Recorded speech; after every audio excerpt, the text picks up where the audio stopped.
सुदन गुरुङलाई राखेर यो देश बच्छ भने सुदन गुरुङलाई गोली ठोक्नुपर्छ भने फर्स्टमा सुदन गुरुङ नै आउँछ तपाईहरु सबैजनालाई बचाउनको लागि। मेरोबाट भुलचुक भएमा, मेरो शब्द चयनहरुमा नमिलेमा मेरो इन्टेन्सन चाहिँ कहिले गलत छैन हजुर। 5 इयर्समा 5 वर्षको कार्यकाल हो। 5 वर्षको कार्यकालमा मैले भनिरहेको छु मेरो शब्द चयन एकदम राम्रो हुनेवाला छ। तपाईले मलाई 6 महिनाको कार्यकालमा देख्नु भइरहेछ अहिले सदनमा उभिँदै गर्दाखेरि मेरो शब्द चयनहरु धेरै मिलिसकेको छ। र शब्द हैन, यसमा तपाईको ढाका टोपी र दौरा सुरुवाल लागेको यो सदनमा कैयौं बसिसकेका थिए, तर देश बेच्नलाई हैन।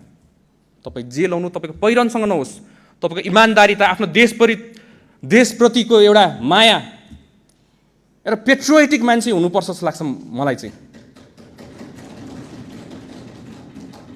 आज यो देशलाई केही पर्दाखेरि ल भन्नुस्, सुदन गुरुङलाई राखेर यो देश बच्छ भने सुदन गुरुङलाई गोली ठोक्नुपर्छ भने फर्स्टमा सुदन गुरुङ नै आउँछ तपाईहरु सबैजनालाई बचाउनको लागि। यो देश बाँच्छ भने